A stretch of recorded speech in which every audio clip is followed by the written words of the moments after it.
Here we are, but not with Ubaldo Scanagata. I'm Vanni Gibertini, but next to me there is Hall of Famer Steve Flink. This is day 11 of the US Open 2019. This is the Thursday of the second week, dedicated to women's semifinal. After the Super Saturday is gone, the US Open has gone back to a more traditional scheduling, and this is Women's Day.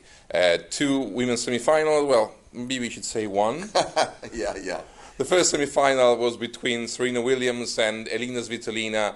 That wasn't a great match, wasn't it? No, I mean, Svitolina had, as you know, Vanni had these early chances because she had 3 break points right off the bat, and Serena served 6 game points on her own serve. Then she had Serena down.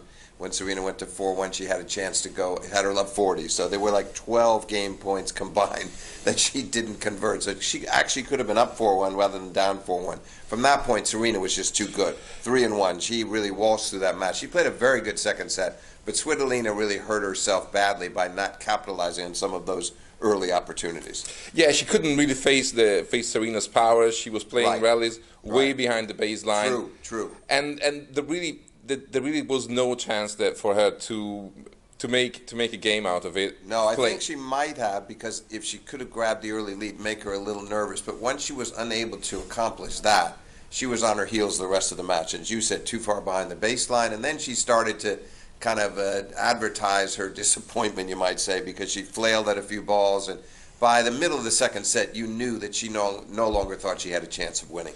Okay, so Serena Williams now is one win away from her 24th Grand Slam title that would tie her record with Margaret Court-Smith. Now, the last step is going to be an interesting one because she's going to have to face on Saturday Bianca Andreescu, the Canadian teenage sensation, who's really in essence half her age, because Bianca is 19, Serena's about to turn 38 in 3 weeks. Yeah, it's going to be. Go ahead. Sorry, finish your thought. It's going to be the biggest age difference in a Grand Slam final in the history of women's tennis.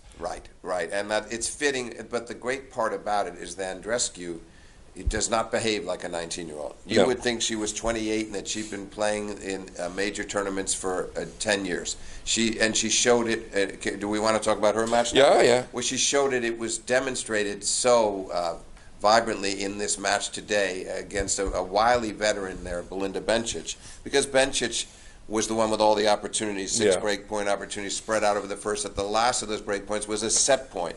And Bianca wiped that one aside with a forehand winner. They go to the tiebreak, and sure enough, Andreescu wins the first 5 points of the tiebreak and runs away with it 7-3. Then the second set, Vanni, it was 4-1, 2 breaks up for Bencic. She loses her serve but breaks again. Now she's 5-2, 2 breaks up. Never won another game. Andreescu ran out the match 5 straight games.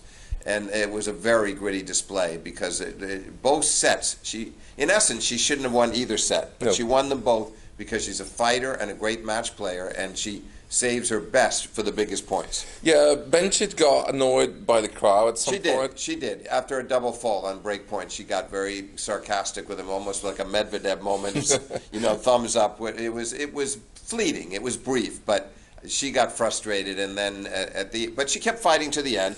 She had a game point to get to the tiebreak at the end, but in the end, Andreescu was just too good. And I think we're better off with this final. I think Bencic would have played well, but I think in Andreescu's case, there's the potential, even though the odds are against her because of experience, it would not shock me at all if she toppled Serena Williams in that championship match. Yeah, we have to say that Serena is the favorite. I mean, of course. She has to be the favorite, but Bencic has that youthful screw-you attitude that... Andreescu, you mean? Yeah, Andreescu, yes. Andreescu has that youthful screw-you attitude that will never make her disintegrate the way Svitolina did tonight. Yeah, you are so right about that. That's just impossible to imagine, and I think we'll see some of the same spunk if she gets down a break or even 2 breaks to Serena. Same kind of attitude. I'm not giving up. Don't think that you've got me. I'm still here.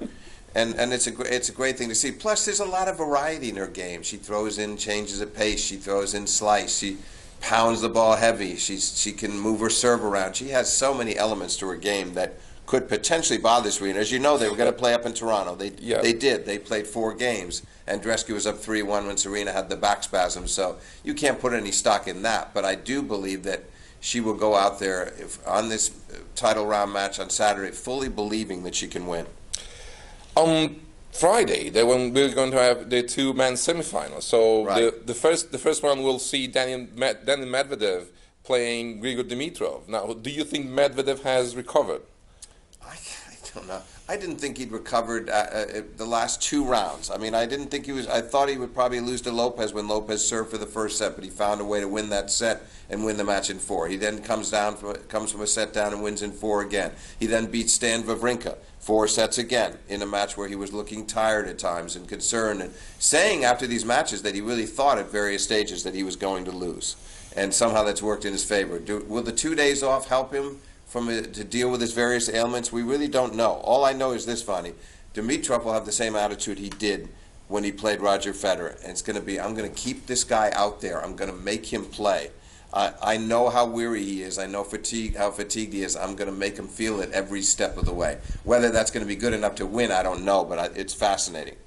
And how many chances do you give our Matteo Berrettini with Rafa Nadal?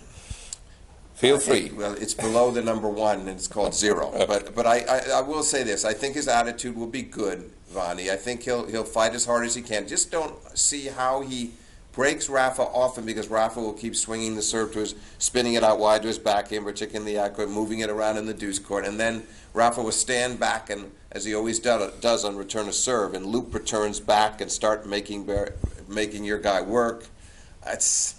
I don't see it. I mean, I'd be delighted to see it be close and for me to be wrong, because it's better for the spectators, better for the game to have it be very competitive. But my call in the end is Nadal 6-4, 6-3, 6-4, something like that. I'm going to have to agree, even if I hope that it's going to be a much... And I don't mean that with any disrespect to Berrettini, because I'm really impressed with his run to the semis. But frankly, I think Monfils, who would not have beaten Nadal, would have given him, in my mind, a closer match. That's all for today. Thank you, Steve. Thanks, Vanni. Bye for now.